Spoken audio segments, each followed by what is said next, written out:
My dad has been married to Anne for 8 years now. I'm a teen female, and my stepsister, Anne's daughter, is 1 year younger. Anne's daughter is autistic, and she struggles a lot socially. For the most part, her issues stem from not knowing when she's being taken advantage of or bullied until it gets more serious, and then she has some horrible episodes that come from being treated that way. So when my dad first married Anne, they told me it was now my job to look out for her and be a good big sister, and they really put me to the test. They made me spend time with her at school, even though we were a grade apart, and I was used to having the time with my friends for lunch. Then they would make me supervise her if she wanted to play with kids in the neighborhood or park. She liked playing with younger kids until the global issue stopped that for a while. I'd have to follow her out all the time. I resent the role that I have to play in her life. I never wanted to be someone's keeper, which I don't enjoy. Several weeks ago, Dad and Anne announced we would attend this Christian summer camp and that Anne's daughter wanted to go. We're doing the day part, but there are day and sleepaway parts. Anne is very religious, and Dad became religious after he married Anne. When my mom was alive and married, he was an atheist. I'm like my mom and the old him that way. Anne has always been judgmental in my experience, and as someone with a trans best friend and friends who are not straight, I've seen the crap that Anne's church has said about LGBTQIA+ people. I also don't want to be stuck taking care of Anne's daughter for 6 weeks this summer. So I emailed the pastor over the camp and made it pretty clear where I stood on the issue, and that I would make sure that I talked about not believing in God and would openly discuss LGBTQIA+ issues throughout the camp. Seems like it worked, because Anne got a call the next day, and they said they could no longer accept me, as I'm not a member of their church. I was never baptized and have refused to be. It took about a week for her and my dad to figure out I had a part to play in it. They asked how I could be so selfish, and how I could abandon my sister like that she could end up being treated terribly there, and she'll have nobody looking out for her. I told them it was not my job to do that. It's been over a week now, and they're still angry, and the camp starts soonish, and they're only growing angrier the closer it gets. I expected it somewhat, but they really believed what I did was crappy. Dad said Mom would be ashamed of me, and I told him she'd be ashamed of him, trying to pawn off parenting onto me, and she would have never been okay with any of this. He told me I was being cruel. Am I the idiot? Not the idiot. You're not the parent, and it's not your role in life to do that.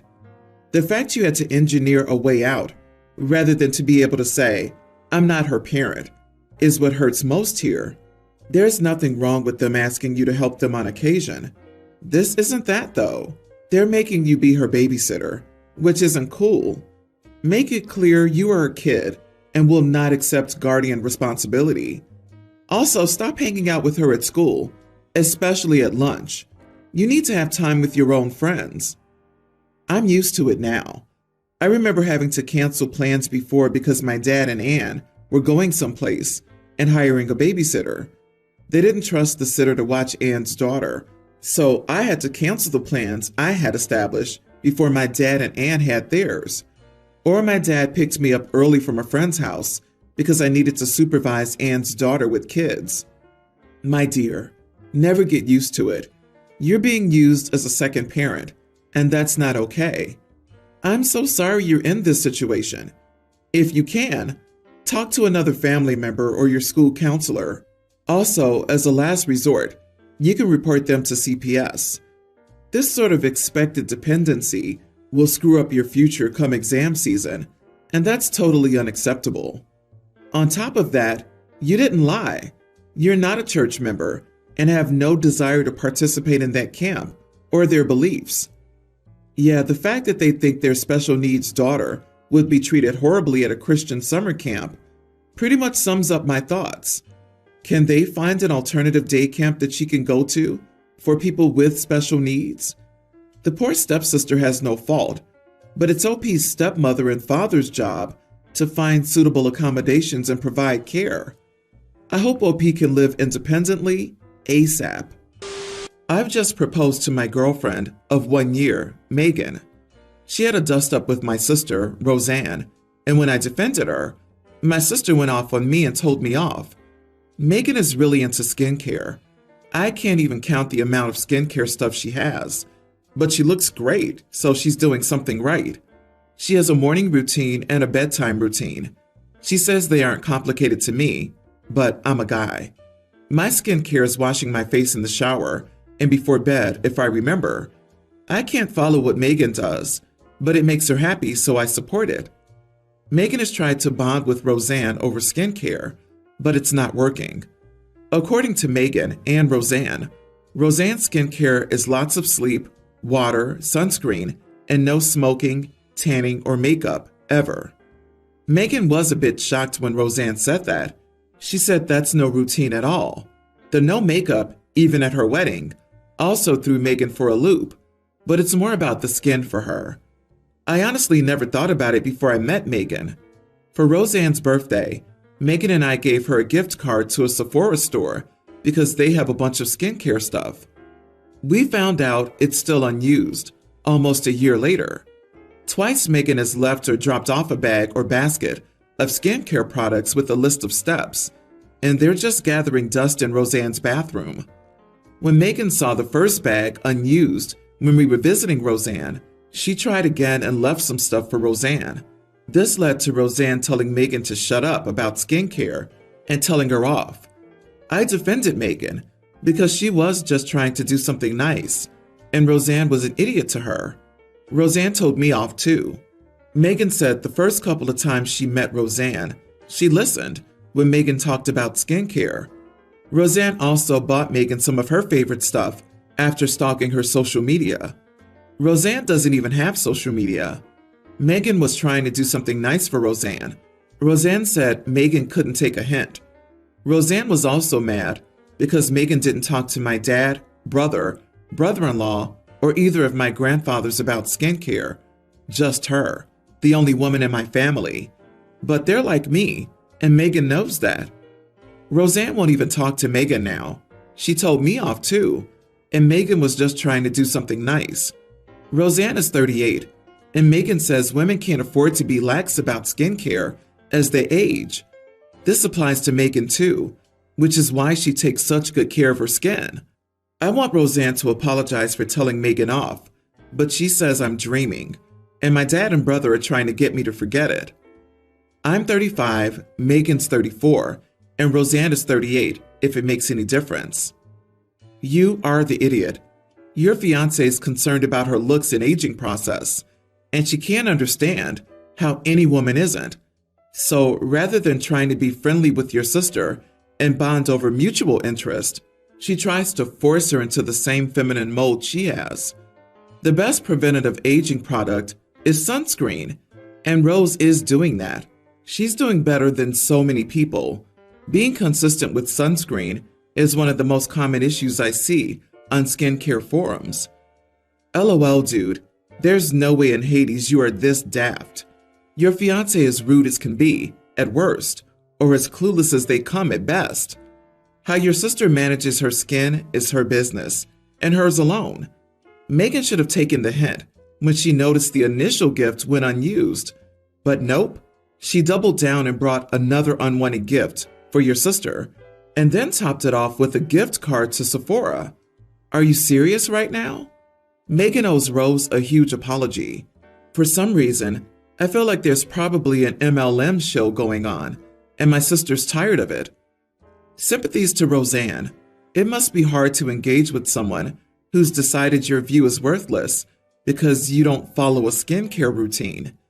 Megan owes your sister an apology and a change to her behavior, and you need to see clearly the type of person you're engaged to. I've, male 32, been with my girlfriend, 29, for over a year now. She's smart, funny, a bit quirky, and has a serious job with a good salary. We have a great time together and generally get along very well. The only thing is that her home decor choice is bizarre, to put it frankly, and not something you think a normal grown adult would be into.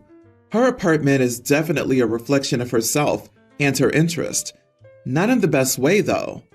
My girlfriend has a wall dedicated to animation in one room of her apartment, like Futurama pieces and etchings of some weird triangle guy. Then there's the wall of framed preserved insects in another room, but not insects like butterflies or moths. Instead, she displays tarantulas, beetles, and large stick insects. Her bathroom has a subtle theme of the ocean, pretty common, but instead of starfish or shells, she has a little anglerfish nightlight, a small vampiric squid painting, and then a framed diagram of what apparently is a goblin shark right by the toilet. A majority of her home decor and furnishings are okay. The apartment itself is very modern and sleek. It's just the random decor and juvenile-ish themes like cartoons, insects, and bizarre ocean creatures are off-putting. This is where I might be the idiot. I avoid bringing people over to her place, especially people from my job, because of how juvenile it looks. Everyone's impressed when they see the high-rise, but that quickly fades once you enter. The one time I brought a work colleague over, they ended up telling me after that they found her insect wall terrifying. I work in finance, and appearances and first impressions are important. My office will hold casual gatherings where we get together for a few drinks and good food, and we rotate hosts. And this time it's my turn. The problem is my place is under some construction and not an ideal place to be right now, so I've been staying with my girlfriend. My girlfriend suggested that we host my colleagues here since she has the space and thinks it'll be fun. I told her I planned on skipping my rotation and seeing if the next person would be okay with hosting early.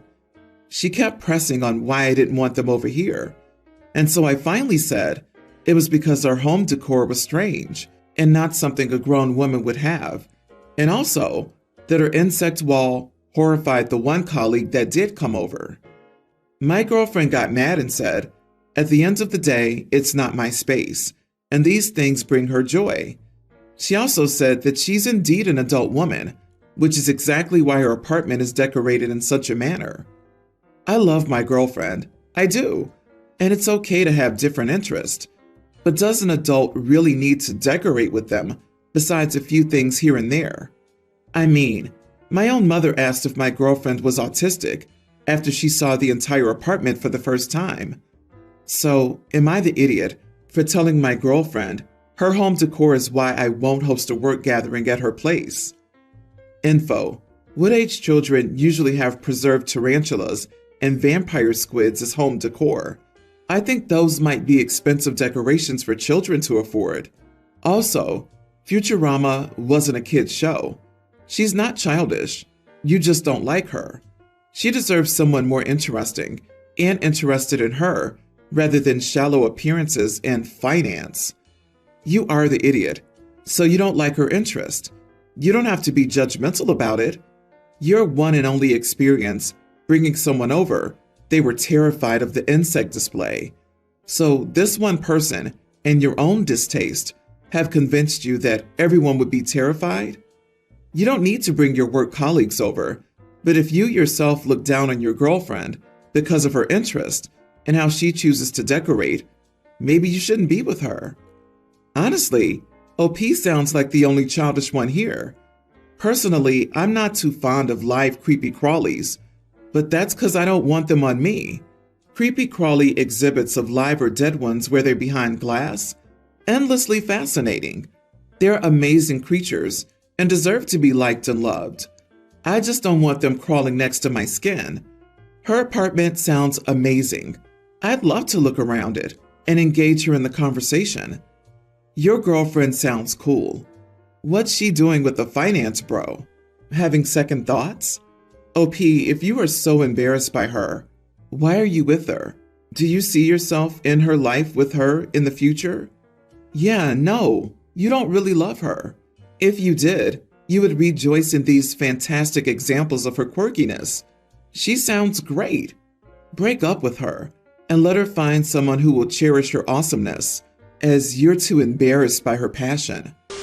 We hosted my brother, Aaron, 36 male, and his family for a week. He was in a city we live in for a work event, and thought he could use the opportunity to catch up with us as a family. His family includes his wife, Amy 35, and their sons, tween and preteen.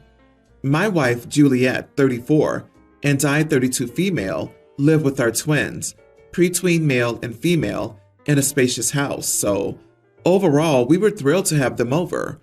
Our kids were also very excited to see their cousins. Juliet is a physician and is also very devoted to her profession. We have a room with several shelves in our house that we only use for reading.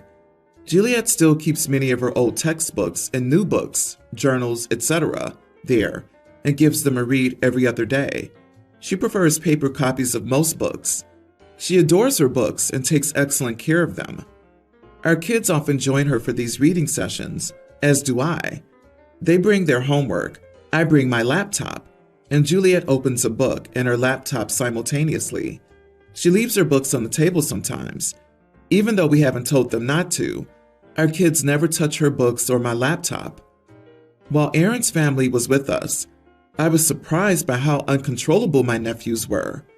My brother and sister-in-law also never told them not to do something, which probably exacerbated the situation.